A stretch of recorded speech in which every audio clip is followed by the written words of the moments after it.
Au nom du Père, du Fils et du Saint-Esprit. Amen. Grande joie d'être là avec toi en ce 26 avril, mercredi. Et n'oublie pas d'envoyer la lecture divina à tes amis, de faire la lecture divina avec d'autres personnes. Communique la parole de Dieu. D'accord? Sois un missionnaire du Verbe. Et aujourd'hui, la première lecture, c'est Actes des Apôtres, chapitre 8, à partir du verset 1. En ce jour-là, une violente persécution se déchaîna contre l'église de Jérusalem. Tous, à l'exception des apôtres, se dispersèrent dans les campagnes de Judée et de Samarie. Cependant, des hommes dévots ensevelirent Étienne et firent sur lui de grandes lamentations. Quant à Saul, il ravageait l'église, allant de maison en maison, et il en arrachait hommes et femmes et les jetait en prison. Ceux-là, donc, qui avaient été dispersés, s'en allèrent de lieu en lieu en annonçant la parole de la bonne nouvelle. C'est ainsi que Philippe, qui était descendu dans une ville de Samarie, y proclamait le Christ. Les foules unanimes s'attachaient à ses enseignements, car tous entendaient parler des signes qu'il opérait ou les voyaient. De beaucoup de possédés, en effet, les esprits impurs sortaient en poussant des grands cris. Nombre de paralytiques et d'impotents furent également guéris, et la joie fut vive en cette ville. Alors, ici, nous voyons Philippe qui va dans une ville de la Samarie, et commence à proclamer l'évangile. Vous voyez encore un autre, comment la grâce de Dieu arrive. Une situation de persécution, on pourrait dire, une situation pas bonne. L'église de Jérusalem est persécutée à mort. On dirait que c'est la catastrophe, c'est quel malheur. Mais voyez comme le Seigneur peut tirer un bien d'une chose négative. Et cela va devenir une grâce. Ça veut dire que l'Église va grandir. Dieu veut faire grandir l'Église. Il ne veut pas qu'elle reste seulement dans un coin. Alors, Dieu permet la persécution pour que les chrétiens puissent aller partout, sauf les apôtres qui sont restés à Jérusalem. Mais tous les autres sont partis, Philippe aussi, va vers la Samarie, vers le nord du pays. Il commence à annoncer la bonne nouvelle. Vous savez qu'est-ce qui se passe? Jésus est en train d'accomplir la parole qu'il avait dite. Voilà les signes qui accompliront la proclamation de ma parole. Jésus a dit que quand on proclame sa parole, il y a des signes qui vont se produire. Et c'est cela. Il dit que Philippe opérait des grands signes. Ils ont voyé ces signes. De beaucoup de possédés, en effet, les esprits impurs sortaient, en poussant de grands cris, nombre de paralytiques et d'impotents qui furent guéris. Voilà, une grande joie. Mais cette joie, elle est produite par la présence de Jésus qui guérit son peuple. Cette joie, elle est produite parce que Jésus est là avec nous. La parole, c'est le Christ. La parole que nous proclamons, c'est la présence du Christ. Et ceux qui l'accueillent avec foi, voilà, que le Christ entre et fait en eux leur demeure, comme Jésus avait promis. C'est lui qui garde la parole. Mon Père et moi, nous viendrons et ferons chez lui notre demeure. Voilà.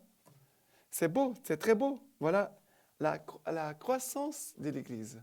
Comment l'Église va grandir. À travers des difficultés, l'Église va se structurer et va s'élargir, va grandir. D'accord? Maintenant, le psaume d'aujourd'hui, c'est le psaume 66. Le psaume 66, à partir du verset 1. Acclamez Dieu toute la terre, chantez à la gloire de son nom, rendez-lui sa louange de gloire, dites à Dieu que tu es redoutable.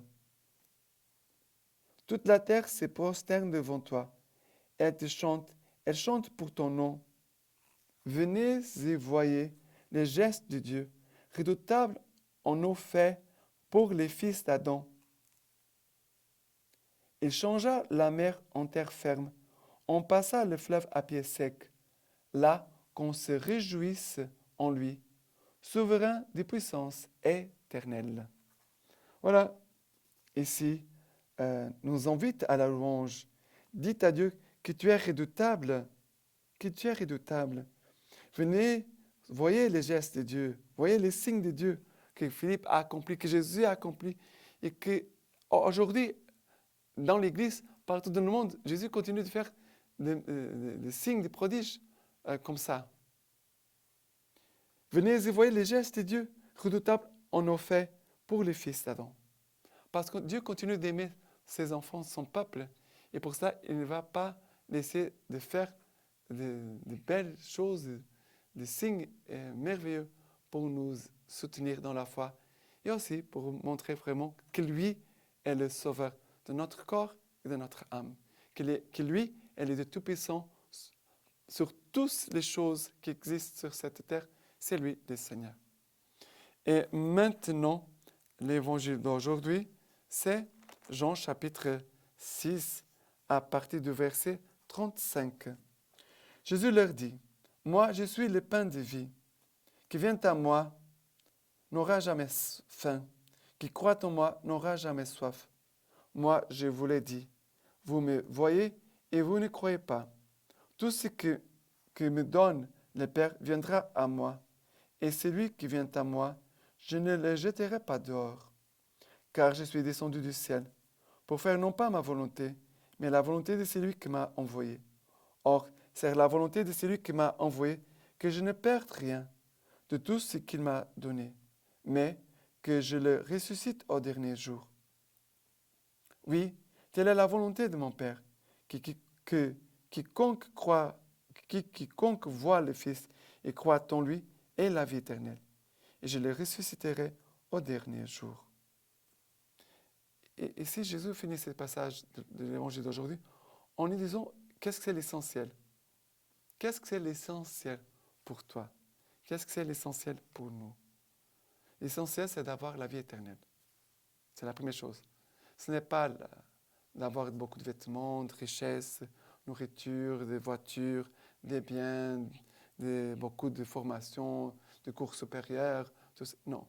L'essentiel pour nous, c'est la vie éternelle. Alors, ce que nous vivons ici-bas doit être orienté vers la vie éternelle. C'est là quelque chose qui va dans un autre sens, alors cela, il faut couper.